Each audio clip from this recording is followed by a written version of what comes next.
Morning friends, doctor सीमा फिर आपके साथ। कल तक हमने डिस्क्राइब किया था कि डायबिटिक फुट जो है, मैंने पहले वीडियो में बताया कि क्या होता है, क्यों होता है, क्या रीजंस हैं, कैसे प्रेजेंट करता है ना। तो ये सब चीजें कल तक मैंने आपको पिछले दो वीडियोस में बताई। आज मैं आपको बताऊंगी हाउ डू वी मैनेज। तो कल हमने बताया था कि कैसे हम इवैल्यूएट करते हैं उस फुट को। आज से हम बताएंगे how do we manage a diabetic foot and what are the prevention measures which can take so that the patient does not land up with the foot ulceration और diabetic foot. So now for the management of the diabetic foot, as we all know that there are three most important causes. First one is ischemic foot, then neuropathic foot, then infections. And I have told you that in India, neuropathy is the most important cause for diabetic foot. So now the question arises, how do we manage a foot? तो आज मैं आपको ischaemic foot के बारे में बताऊंगी। Next video में आपको मैं न्यूरोपैथिक फुट की मैनेजमेंट प्रॉपर्ली बताऊंगी।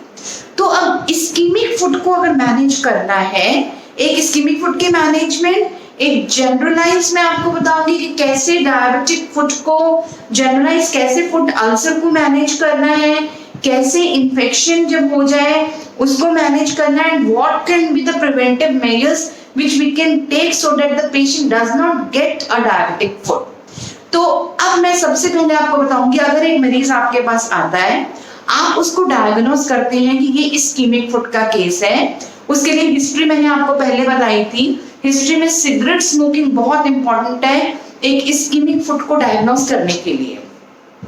तो अब आपको पता है कि ये एक इस्कीमिक फुट है, अब इसको ट्रीट करना है।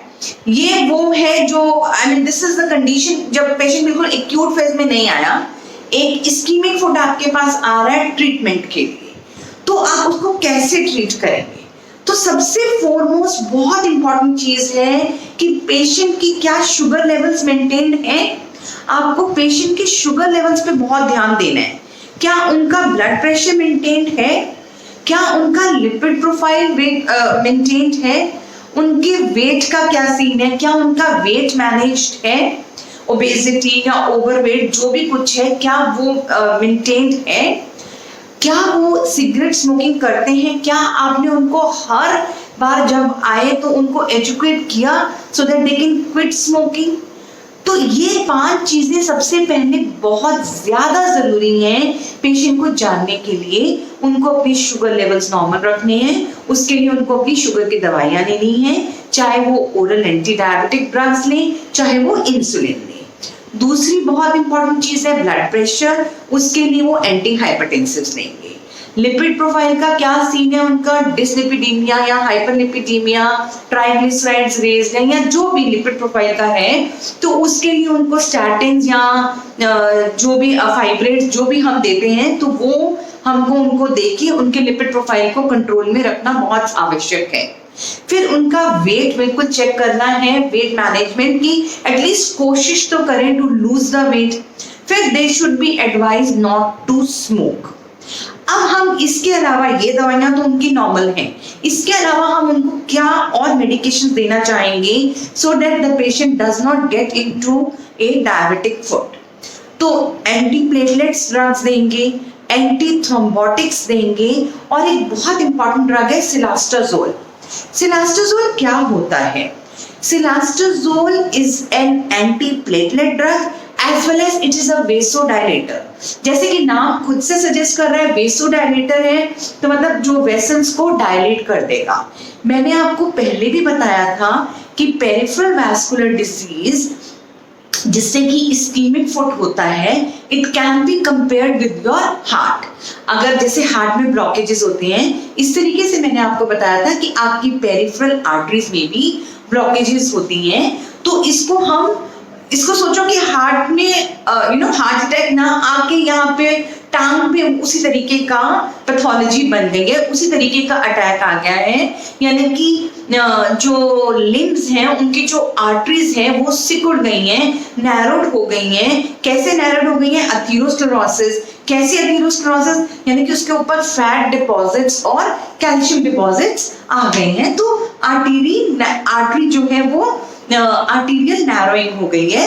तो उसके चलते जब ब्लड सर्कुलेशन और ऑक्सीजन आपके पाँव को नहीं मिलेगी तब वो इस्कीमिक फुट बनेगा, और इस्कीमिक फुट धीरे धीरे अल्सरेशन के बाद इन्फेक्शन, और उसके बाद अगर ना ट्रीट टाइम में किया जाए तो ऑल्दो इस्कीमिक फुट के बहुत कम चांसेस हैं, but then still it can also go into amputation.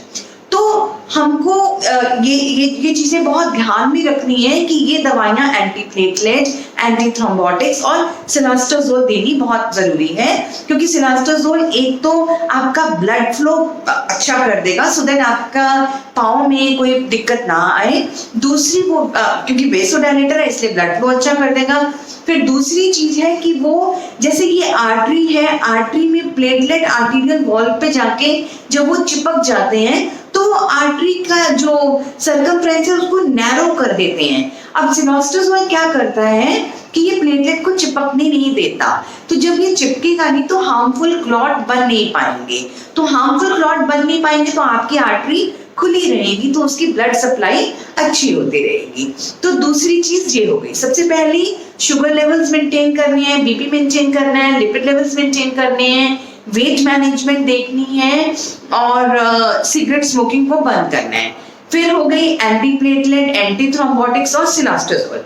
अब कुछ ऐसे ड्रग्स होते हैं जो हमको अवॉइड करने इन मरीजों के लिए, जैसे कि बीटा ब्लॉकर्स हो गए, डोपामीन हो गई, डोबिटामीन हो गई।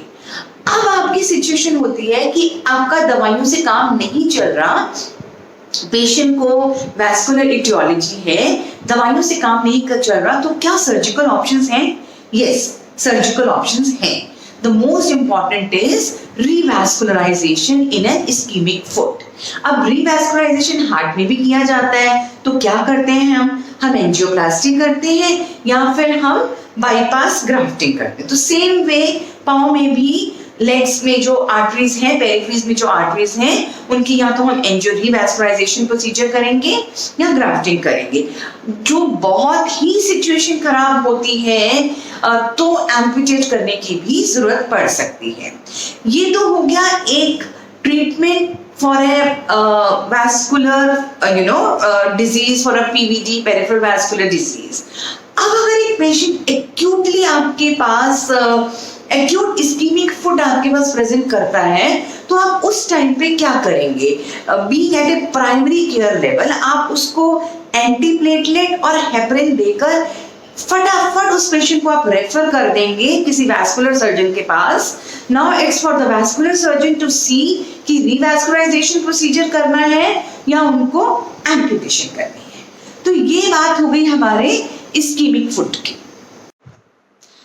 अब है एक general management of diabetic foot ulcer. एक डायबिटिक फुट अल्सर आपके पास आता है, आप उसको जनरली वे में किस तरीके से मैनेज करेंगे? तो मोस्टली ये पाया गया है, जैसे कि मैंने अपनी पहले वीडियोस में भी बताया है, कि इंडिया में जो डायबिटिक फुट अल्सर है most of the time it is a neuropathic foot. तो न्यूरोपैथिक फुट को आप किस तरीके से ट्रीट करेंगे ताकि वो जो वो अल्सर है ताकि वो आगे इन्फेक्शन में ना बदल सके, आगे जाके इन्फेक्शन में ना हो और सिचुएशन इतनी खराब ना हो कि आपको फुट एम्पुटेट करना पड़े। तो इस सब के लिए आप जनरल मैनेजमेंट क्या करेंगे? तो ये पाया गया है कि ग्रेड 0 से लेके ग्रेड 2 तक के जो अल्सर्स हैं उसमें if you avoid weight bearing, यानी कि offloading of the foot by using good footwears, तो आप इन सब चीजों से बच सकते हैं। क्योंकि ग्रेड 0 वो है कि जहां पर जो फुट है वो it is you will find out कि वो हाई रिस्क फुट है, लेकिन अभी तक उसमें अल्सरेशन नहीं हुई है।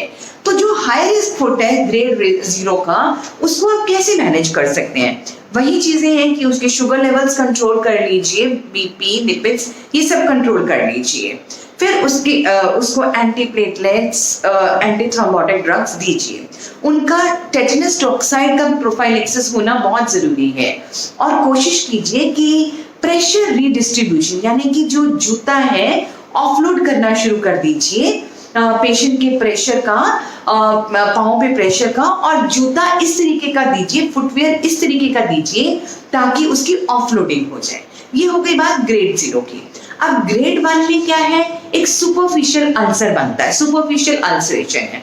तो पहली 3 बातें जो ग्रेड 0 में कही वो करें। उसके साथ आप क्या करेंगे कि ऐसे मरीज का लिम्ब रेस्ट, यानी कि वो पेशेंट बिल्कुल भी अपने उस पाँव पे जोर ना डाले, उस पाँव पे कोई प्रेशर ना डाले, लिम्ब रेस्ट पे आ जाए। अब क्योंकि सुपरफिशियल अल्सर तो बन गया है, तो इस तरीके से उसका ध्यान रखें कि सर्जिकली वो ड्रेन होता रहे, है ना? तो सर्जिकल ड्रेन होता रहे, जो थोड़ी सी भी उसका अल्सर की ड्रेसिंग है वो आप करें। अब अगर आप ग्रेड 2 पे आ जाते हैं, तो ग्रेड 2 में तो डीप अल्सरेशन हो जाती है। तो डीप अल्सरेशन जब हो जाती है तो उसके लिए ऑब्वियसली आपको ध्यान थोड़ा ज्यादा रखना पड़ेगा।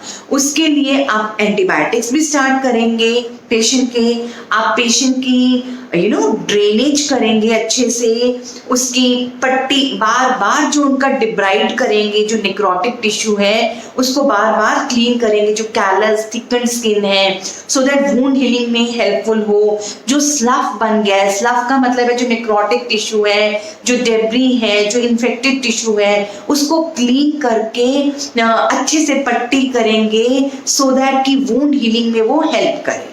तो ये सारी चीजें आप ग्रेड 0, ग्रेड 1 और ग्रेड 2 के अल्सरेशन के टाइम पर पेशेंट के लिए करेंगे। Now how do you manage what is the general management of an infected foot lesion? अब एक infected foot आपके पास आ गया है, जनरल वे में आप उसको किस तरीके से मैनेज करेंगे? तो सबसे पहली चीज है इमोबिलाइजेशन ऑफ द फुट। आप नहीं चाहेंगे कि वो पेशेंट उस फुट को मोबिलाइज करे और उसकी जो पस है वो ड्रेन होती रहे। अब है early surgical intervention. Early surgical intervention यानी कि जो भी उसमें सर्जरी की जो भी बेसिक नीड है उसको आप जल्दी से जल्दी कर दीजिए। और वो भी ज़्यादातर जो मिड कंपार्टमेंट प्लांटर सर्विस के जो वुंड्स होते हैं उसमें हमको अर्ली सर्जिकल इंटरवेंशन की ज़रूरत ज़्यादा पड़ती है। अब है एग्रेसिव डिब्राइडमेंट। जितना भी नेक्रोटिक टिश्यू है उस सबको डिब्राइड करें सो दैट वुंड हीलिंग में वो आपके लिए बहुत हेल्पफुल हो। अब आपने अवॉइड करनी है कोई भी टाइट बैंडेज करना। अगर कोई फल्मिनेंट इन्फेक्शन है यानी कि बहुत सिवियर इन्फेक्शन है, एक्यूट इन्फेक्शन है, सॉफ्ट टिश्यू आपका सूजन हुई है, इडिमेटस है, तो ऐसे पेशेंट में आप उसको बहुत टाइट पट्टी नहीं करेंगे क्योंकि उससे प्रेशर नेक्रोसिस हो सकता है, तो उस चीज को आप अवॉइड करेंगे। फिर अगर जो पेशेंट डीप अल्सर में है आप बोन प्रोबिंग टेस्ट करेंगे, तो आप प्रोब डाल के देखेंगे। अगर आप बोन को टच कर पा रहे हैं तो ये आपके दिमाग में क्वेश्चन मार्क आ जाएगा कि कहीं ये ऑस्टियोमाइलाइटिस तो नहीं है, यानी कि कहीं बोन का इन्फेक्शन तो होना शुरू नहीं हो गया। अगर ऐसी स्थिति आपको फील हो रही है क्लिनिकली चेक करने से, तो ऐसे पेशेंट का फिर आपको फटाफट उसकी रेडियोग्राफी यानी कि एक्सरे करके पता करना पड़ेगा कि ये पोजीशन तो नहीं आ रही, क्योंकि अगर ऐसी पोजीशन आएगी तो पेशेंट के ट्रीटमेंट में ऑब्वियसली चेंजेस आएंगे। फिर है लोकलाइज जो वुंड है उसको अच्छे से you have to take care of the local wound. फिर है कि अगर आप ये सब चीजें कर रहे हैं, आप डॉपलर अल्ट्रासाउंड करके देखें कि कहीं वैस्कुलर पैथोलॉजी और ज्यादा तो नहीं है।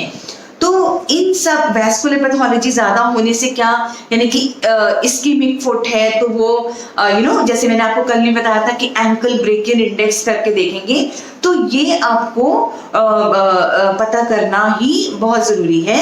तो इस तरीके से आप जनरलाइज जो फुट इन्फेक्शन है उसको ट्रीट कर सकते हैं। फिर आ जाती है बात एंटीबायोटिक्स की। ऑब्वियसली जब भी कोई इन्फेक्शन है तो हमको एंटीबायोटिक्स तो देने हैं, लेकिन क्या एंटीबायोटिक देने हैं इसकी choice most of the time we will do after the culture sensitivity. हम कल्चर के लिए पेशेंट का जो स्पेसिमेन है, जो पस है, उसको हम कल्चर के लिए भेज देते हैं so that then we can accurately start the antibiotic. But before the culture report comes हमको कुछ तो स्टार्ट करना है। तो अगर पेशेंट को सुपरफिशियल अल्सर है और वो नॉन टॉक्सिक है तो हम सेफली एंड साउंडली कौन से एंटीबायोटिक स्टार्ट कर सकते हैं? हम एम्पिसिलिन प्लस क्लॉक्सिसिलिन स्टार्ट कर सकते हैं, हम एम्पिसिलिन प्लस क्लैवेलिनेट स्टार्ट कर सकते हैं, हम ampicillin plus cloxacillin plus metronidazole start कर सकते हैं, हम पेशेंट को अमोक्सिसिलिन या सिप्रोफ्लॉक्सासिन या ओफ्लॉक्सासिन प्लस मेट्रोनिडाजोल दे सकते हैं। अगर कोई डीप अल्सरेशन है और वो टॉक्सिक भी है तो ऐसे में हम पेशेंट को एम्पिसिलिन प्लस क्लिंडामाइसिन देते हैं, या फिर हम एम्पिसिलिन प्लस क्लॉक्सिसिलिन देते हैं, या फिर हम देते हैं पेशेंट को ampicillin plus third generation cephalosporins plus metronidazole. तो इस तरीके से हम उसको ग्राम पॉजिटिव और ग्राम नेगेटिव ऑर्गेनिजम्स को सबको कवर करते हुए ये सारी एंटीबायोटिक्स पेशेंट को देते हैं।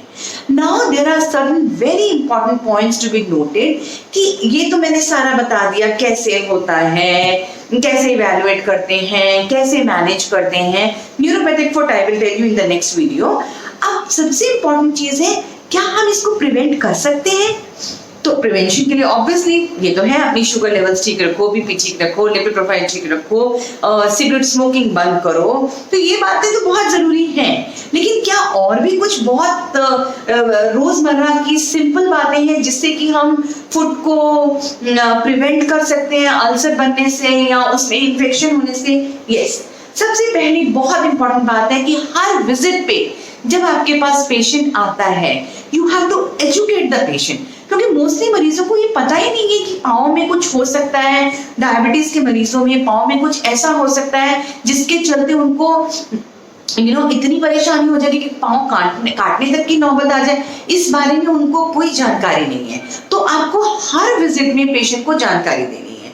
जानकारी क्या देनी है? आपको पेशेंट को बताना है कि वो हर रोज अपने पाँव को एग्जामिन करे, हर रोज वो देखे अपने पाँव को, क्या उसकी स्किन में कोई चेंज तो नहीं है, क्या स्किन थिक तो नहीं हो गई, क्या स्किन का कोई कलर तो नहीं चेंज हो रहा, क्या उसका पाँव ठंडा या गर्म तो नहीं है, या कोई ब्लिस्टर्स तो नहीं बन रहे, या कोई कैलस तो नहीं बन गया है, कोई कॉन्स तो नहीं बन गए हैं, कोई उसको उसकी सेंसेशन कैसी है। जब भी पेशेंट हर बार आपके पास आता है you need to check for the protective sensation of the foot. Protective sensation में आप क्या देखेंगे? दर्द, वाइब्रेशन, टच, ये सारे सेंसेशंस के बारे में देखेंगे।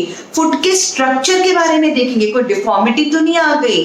वैस्कुलर स्टेटस देखेंगे फुट का, स्किन इंटीग्रिटी देखेंगे फुट की। तो ये सारी चीजें एक डॉक्टर, एक डायबिटोलॉजिस्ट, एक पोडियाट्रिस्ट का काम है पेशेंट को हर बार एजुकेट करना और ये सारी चीजें चेक करना। Now there are certain dos and don'ts which we need to explain to the patient। हमको